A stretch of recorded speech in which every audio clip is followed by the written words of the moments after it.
Assalamualaikum warahmatullahi wabarakatuh. Ada peribahasa mengatakan bahwa Anda tidak punya kesempatan kedua untuk membuat kesan pertama. Seringkali kesan pertama ini datang dari kata-kata. Inilah topik pembahasan kita hari ini. Peranan Ormas Islam dalam perkembangan dakwah Islam. Perkenalkan, saya Tria Oktaviani dengan NIM 220603110057 dengan rekan saya Iqbal Bahlul Fadilah dengan NIM 220603110056. Kami dari kelompok 12. Dengan kami memaparkan hasil diskusi kami. Nah, di sini kami memiliki beberapa pembahasan. Bahasan yang pertama mengenai Ormas Islam, yang kedua, peranan Ormas Islam dalam penyebaran dakwah di Indonesia. Yang ketiga, peranan Muhammadiyah sebagai Ormas Islam dalam upaya penyebaran dakwah Islam. Dan yang terakhir, peran Nahdlatul Ulama sebagai Ormas Islam dalam upaya penyebaran dakwah di Indonesia. Islam sebagai agama rahmatan lil alamin pada saat kedatangan Islam ke dunia untuk membawa perdamaian dan ketenangan bagi semua orang. Kedatangan Islam membawa orang tidak hanya belas kasihan, tetapi juga akan rahmat untuk semua makhluk yang diciptakan oleh Allah Subhanahu wa taala. Hewan yang berjalan di bumi, udara, dan laut semua mendapatkan rahmatnya. Konsep Islam rahmatan lil alamin, konsekuensi logisnya yakni Islam menawarkan solusi bagi semua masalah makhluk hidup. Islam mengajarkan umatnya untuk waspada dan menjaga lingkungan. Islam mengajarkan bagaimana para pengikutnya berhubungan baik dengan orang yang berbeda keyakinan dengannya. Oleh karena itu, Islam sebagai rahmat bagi seluruh alam tidak dapat disangkal dan mustahil. Islam tidak dapat menemukan solusi untuk masalah orang-orang modern yang pluralistik dan global seperti saat ini. Islam yang kedatangannya membawa rahmat harus disampaikan ke seluruh penjuru alam semesta. Tindakan untuk menyebarkan informasi tentang Islam itulah yang dikenal dengan dakwah.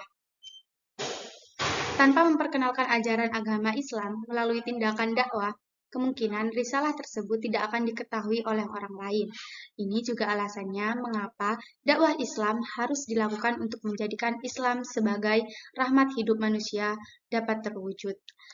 Ketika kehidupan manusia menjadi baik, maka kehidupan alam lainnya akan menjadi lebih baik.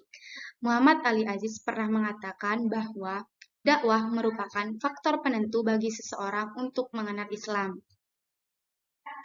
Nah, Ormas Islam atau yang biasa disebut dengan organisasi masyarakat adalah organisasi yang memiliki dasar nilai perjuangan dan terstruktur untuk mewujudkan tujuan tertentu. Ormas Islam dapat diartikan sebagai organisasi yang bertujuan untuk memperjuangkan dan menegakkan agama Islam sesuai dengan Al-Quran dan Hadis, dan untuk memajukan umat Islam dalam berbagai bidang pengetahuan, baik itu dalam sosial maupun budaya. Ormas Islam yang didirikan berdasarkan tujuan utama untuk dakwah oleh tokoh-tokoh Islam secara sukarela.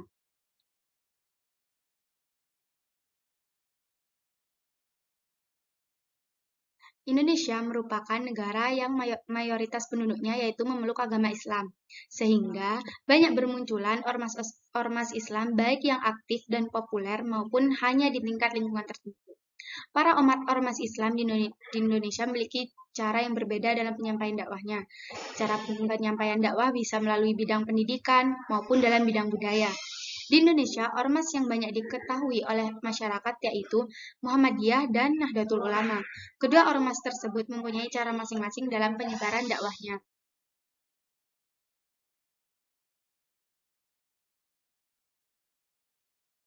Selanjutnya, pembahasan mengenai peran ormas Islam dalam penyebaran dakwah di Indonesia yang akan dipaparkan oleh rekan saya. Berikutnya yaitu peranan Ormas Islam dalam penyebaran dakwah di Indonesia. Keberadaan Ormas Islam di Indonesia pada masa perjuangan kemerdekaan Indonesia sangat berkontribusi dalam melawan penjajah. Tokoh-tokoh Islam pada saat itu memiliki peran yang sangat penting dalam upaya meraih kemerdekaan. Peran ormas Islam dari masa sebelum kemerdekaan dalam membantu memperjuangkan kemerdekaan dan perjuangan mengisi kehidupan berbangsa dan bernegara, sesuai dengan cita-cita pembentukannya, yaitu Indonesia yang bersatu, adil, makmur, dan berdaulat. Berikutnya akan disampaikan oleh rekan saya, yaitu Dilan.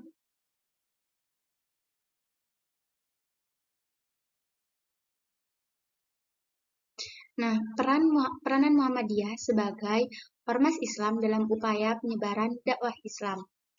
Muhammadiyah adalah organisasi Islam yang bergerak dalam bidang pendidikan, dakwah, dan kemasyarakatan. Muhammadiyah didirikan pada tanggal 18 November 1912 yang bertepatan pada tanggal 18 Zulhijjah 1330 oleh Kiai Haji Ahmad Dahlan. Muhammadiyah terus memberikan kontribusi positif pada bangsa dan juga dunia. Hal ini sesuai dengan jargon yang selama ini digaungkan, yaitu dari Muhammadiyah untuk bangsa. Perguruan tinggi yang didirikan Muhammadiyah mengembangkan sifat disiplin ilmu seperti yang diajarkan di perguruan tinggi umum. Universitas Muhammadiyah berfokus pada pendidikan non-Islam. Hal ini menjadi warna baru pada model pendidikan dengan mengombinasikan ilmu pengetahuan umum dengan pengetahuan agama. Dengan demikian, Muhammadiyah telah memberikan kontribusi yang signifikan terhadap pendidikan di Indonesia. Perbedaan dan persamaan antara Muhammadiyah dan Nahdlatul Ulama meliputi aspek yang mengandung persamaan. Yang pertama, landasan keyakinan sebagai Muslim tidak ada perbedaan keyakinan antara Muhammadiyah dan kalangan Nahdlatul Ulama dalam hal kepercayaan kepada Allah yang Maha Esa, kerasulan Muhammad, keyakinan pada kitab suci, dan unsur keimanan lainnya. Yang kedua, sumber rujukan. Yang ketiga, kepemimpinan dalam sejarah Islam mengakui kepemimpinan Rasulullah dan keabsahan sahabat Rasulullah. Yang keempat, Al-Khulafa Ur-Rasyidin sebagai bagian dari pandangan Islam Sunni. Yang keempat, penggunaan tempat beribadah.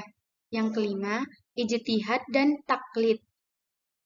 Selanjutnya, unsur yang mengandung perbedaan. Yang pertama, Muhammadiyah tidak percaya pada hal mistik atau kekuatan gaib yang dimiliki oleh seseorang. Praktik pengultusan, tawasul, kepercayaan, mistik, dukun, dan pengeramatan dianggap sebagai paham yang menyimpang pada akidah tauhid. Yang kedua, Muhammadiyah menegaskan pegangan utama pada Al-Quran dan Sunnah sebagai sumber rujukan ajaran Islam. Sedangkan kalangan Nahdlatul Ulama selain Al-Quran dan Sunnah juga berpegangan pada ijma' dan qiyas.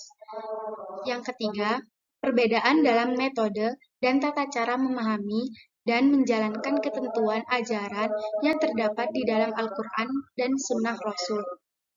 Yang keempat, perbedaan dalam sistem pendidikan Islam yang dijalankan antara pola pesantren dengan rujukan utama materi pemikiran pada kitab kuning dan pola sekolah yang mengambil rujukan utama pada terjemahan pemikiran pada tokoh-tokoh kontemporer.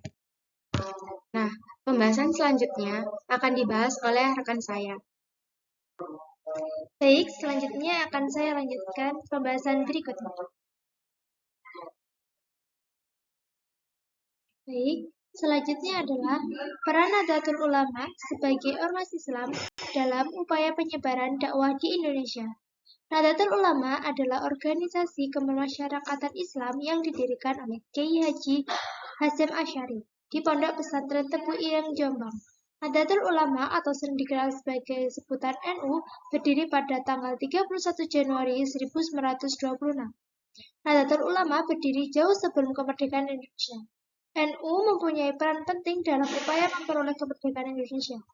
Setelah kemerdekaan Indonesia didapatkan ormas, NU mulai banyak mendirikan pondok pesantren. Pondok pesantren yang didirikan oleh Ormas NU merupakan penyebaran dakwah dalam bidang sosial, kemasyarakatan, dan juga dalam bidang pendidikan. Mencerdaskan generasi muda dengan saran pondok pesantren merupakan misi utama dari Nahdlatul Ulama. Ajaran yang diajarkan dalam pondok pesantren Nahdlatul Ulama bisa berbaur dengan budaya di Indonesia, sehingga organisasi ini sangat diterima oleh masyarakat. Ahlussunnah wal Jamaah yang dianut oleh Nahdlatul Ulama menekankan pada 3 aspek penting dalam ajaran Islam, yaitu aspek akidah, fikih, dan tasawuf. Yang pertama adalah tasawuf atau moderat, yaitu sikap tengah yang berhentikan pada prinsip hidup yang menjunjung tinggi berlaku adil dan lurus di tengah kehidupan tanpa mengambil sikap ekstrim.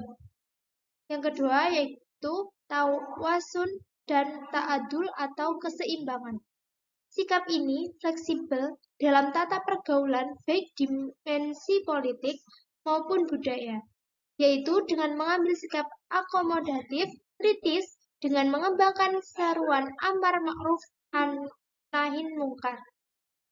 Yang ketiga yaitu tasamuh atau toleransi, yaitu mengembangkan dan menumbuhkan sikap menghormati keragaman, pemahaman, tindakan maupun gerakan dalam konteks keislaman. Prinsip ini dimaksud dalam upaya membangun ukhuwah baik ukhuwah Islamiyah, syariah maupun wataniyah. Dengan ketiga pilar tersebut, NU telah menyebarkan agama Islam untuk mencapai kemuliaan dan kejayaan Islam. Dan sejak berdirinya hingga kini, peran NU terhadap bangsa terbagi dalam berbagai bidang meliputi sosial, pendidikan, ekonomi, dan politik. Perbedaan paham dan praktik antara pengikut Muhammadiyah dan Nahdlatul Ulama dalam kenyataannya tidak terlalu menonjol dalam kehidupan keagamaan sehari-hari. Terdapat kecenderungan konvensi antara kelompok yang berbeda. Pada kota-kota besar dengan otoritas kepemimpinan agama yang longgar, seperti banyak pengikut paham Muhammadiyah yang mengikuti tahlilan atau pada waktu kematian, atau mengikut Nahdlatul Ulama yang mengikuti sholat tarawih dengan jumlah rakaat seperti yang dilakukan oleh Muhammadiyah.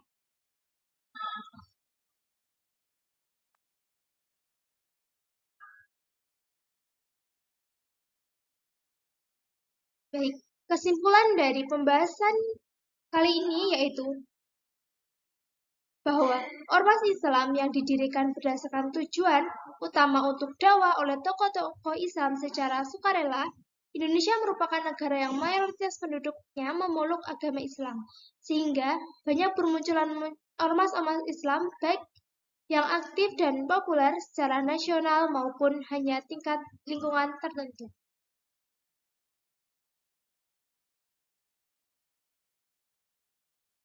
Sekian presentasi dari kelompok kami. Bila ada salah kata, kami mohon maaf karena kami dalam proses pembelajaran. Sekian dari kami. Assalamualaikum warahmatullahi wabarakatuh.